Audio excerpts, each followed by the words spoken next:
Hello there everyone, I'm Nella. I'm a 21-year-old university student and I live in central Canada. I speak French and English and I am a huge history buff and lover of science.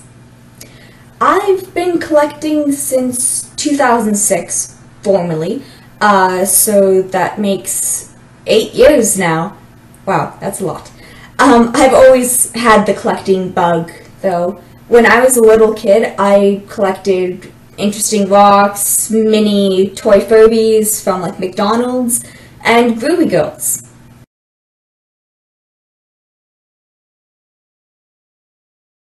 The focus of my collection is Asian ball-jointed dolls, though I do have a few other dolls that are kind of the exception to that rule.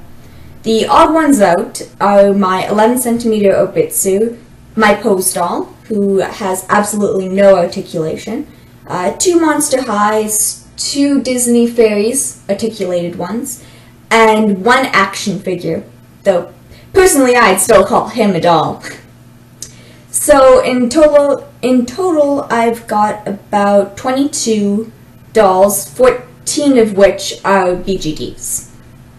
Most of my dolls are from Chinese companies. They vary in size from 11 centimeters, that Obitsu I mentioned earlier, to about 62, 63 centimeters tall. I prefer dolls that have smiles, large eyes, and just generally kind of unconventional features. Not all of my dolls are pretty. In fact, most of them I would not call pretty. But they definitely have a lot of character. I do have a secondary collection of anime figures, a number of which are articulated, mostly Figmas.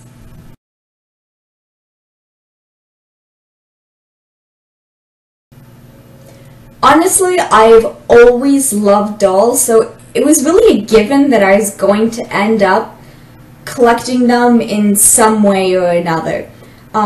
The reason that I chose ball-jointed dolls instead of, say, composition Shirley Temples or vintage Barbies is the customizability and the articulation. I'm a very creative person overall, so being able to make my dolls like unique and use them as an artistic outlet was kind of a big deal.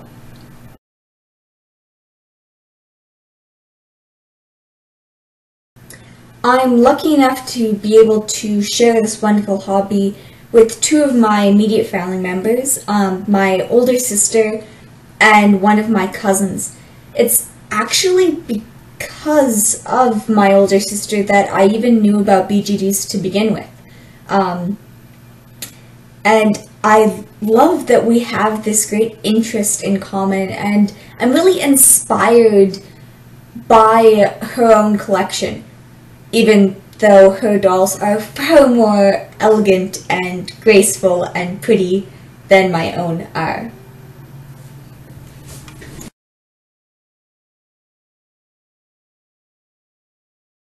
My Grail items are actually all dolls, and I have 3 that really kind of come to mind when I think of my Grail dolls. There's the Volks Super Dolphy Cute Sora, Sugarable Serena with the Naga tail, and Soon Cheshire Cat. The reason why those are my Grail items is actually different for each one. For Sora, she was the very first full set limited doll that I loved everything about. Her face, her outfit, the fact that she's supposed to be Puss in Boots, everything just made me love her. As for Serena, it is all about that tail. I followed the articles about the crafting of the tail and I absolutely swooned over the final production pictures. The Cheshire Cat's grin is infectious and charming. I am a sucker for big toothy smiles. Once I saw him in person, I knew I had to get one. And actually, I was able to purchase the precise one that made me fall in love with that sculpt. The assumed Cheshire Cat is the only Grail I have managed to get so far.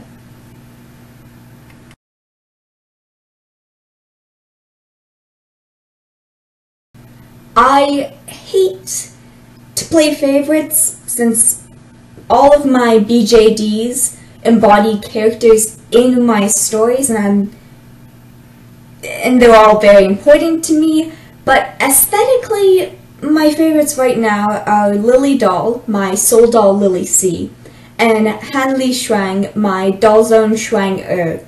They are easily the prettiest dolls I own, and both of them have a real air of grace about them, which I will admit most of my other dolls lack.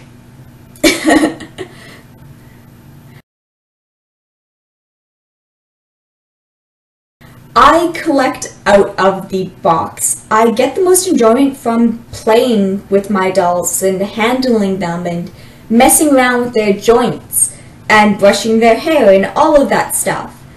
I really don't get much enjoyment from just staring at them like a museum exhibit.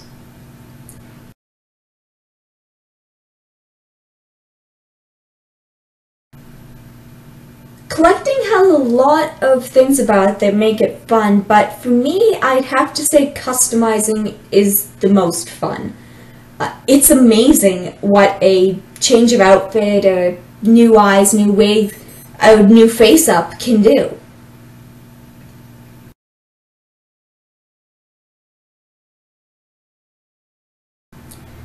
My two most interesting stories about doll collecting actually both have to do with how I got a few of my dolls. The first one is how I got my second doll, my soul doll Tiffy.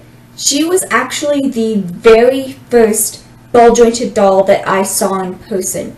My sister bought her secondhand and introduced me to BJDs while we were waiting for her to be shipped.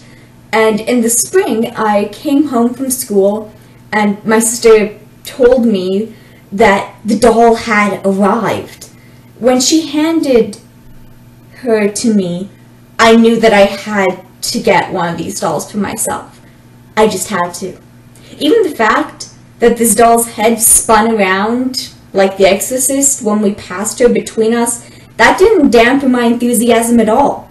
So 2 years later, when my sister decided to sell her because she wasn't a fit for her own collection, I went ahead and bought her. She's been repainted, given new eyes, new wig, new style, but she is still the same doll that started this whole crazy adventure.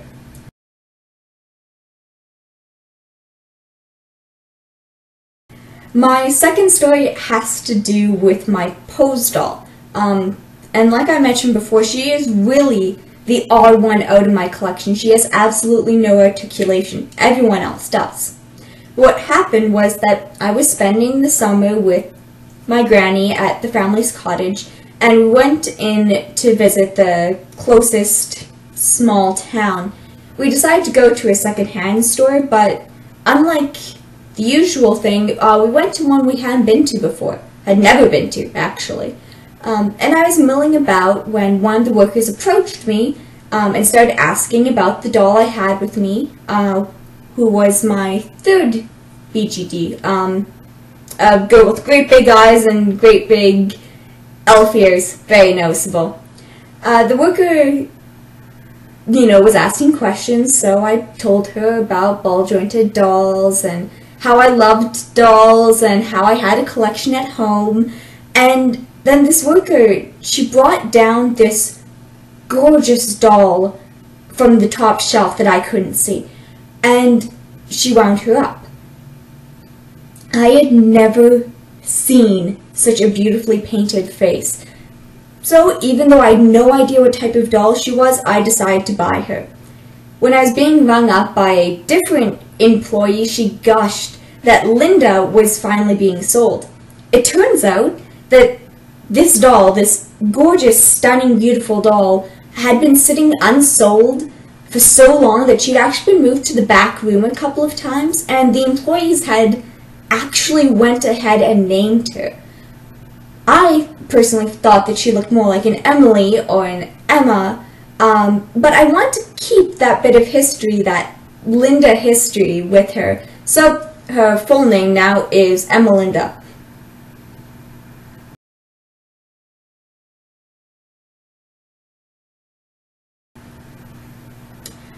My advice to new collectors that feel they have to hide their hobby is don't disguise your passion for any hobby or interest. Well, it doesn't have to be shouted to the whole world, and it doesn't have to be known to acquaintances if you don't feel comfortable sharing that information. It's absolutely nothing to be ashamed of.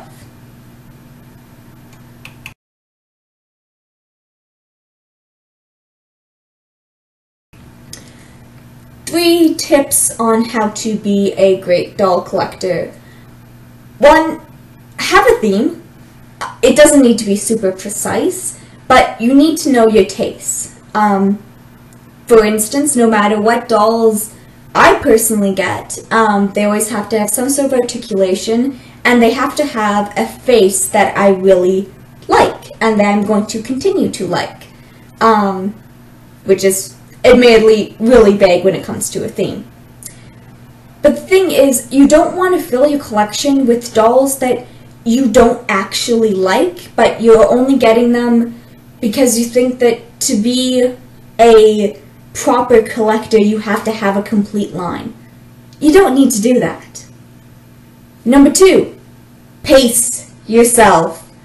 It is so easy to go crazy and buy every doll you want, especially when you are new. I'm admittedly not the most wonderful example of restraint. My collection has ballooned in the past 2 years, but it's still very important to keep the pacing in mind. You don't want to run away with it and end up spending a whole bunch of money that could go to something else, and something that you might enjoy more. By pacing yourself, you can figure out whether you really do want that doll, or if it is just the allure of a sale, or even just a passing fancy.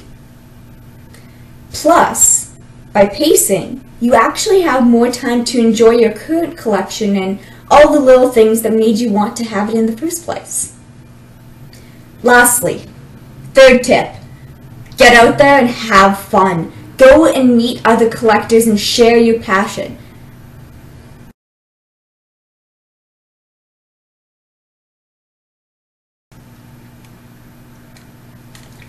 I'm a doll customizer of sorts.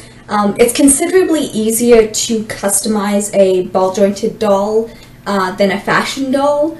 For instance, so I've actually painted most of my BJDs' faces. I've only done one fashion doll face so far, and that was a simple overpaint. But I am working on a Monster High that I'm going to do a full repaint on. But that's not my most ambitious customizing project right now. The most ambitious one is a complete reworking of my Bobobi Pixie in normal skin, so kind of a peachy, pinky white color. And I am completely blushing her a dark, cool brown, and I'm entirely reshaping her bust. So wish me luck on that.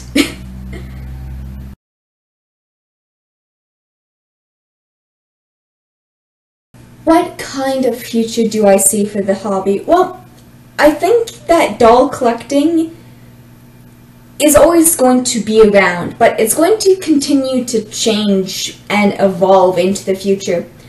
There may be less brick and mortar stores and local doll clubs, but I think that the global online community is going to take its place. It's a hobby that is never going to fully go away, though. there's always going to be interesting dolls and those of us who love them.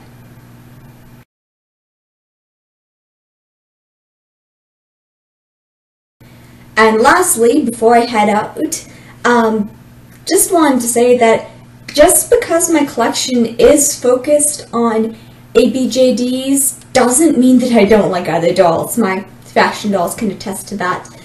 I love many different doll lines and different doll types, and I'm always interested in seeing other people's collections. If I didn't collect the particular dolls that I do, I'd probably have Kerns, Pull-Ups, Ever After High, a lot more Monster High, Lickas, and probably mid-60s Barbies. Who knows? I got the 2 Monster Highs, maybe in the future I'll get more.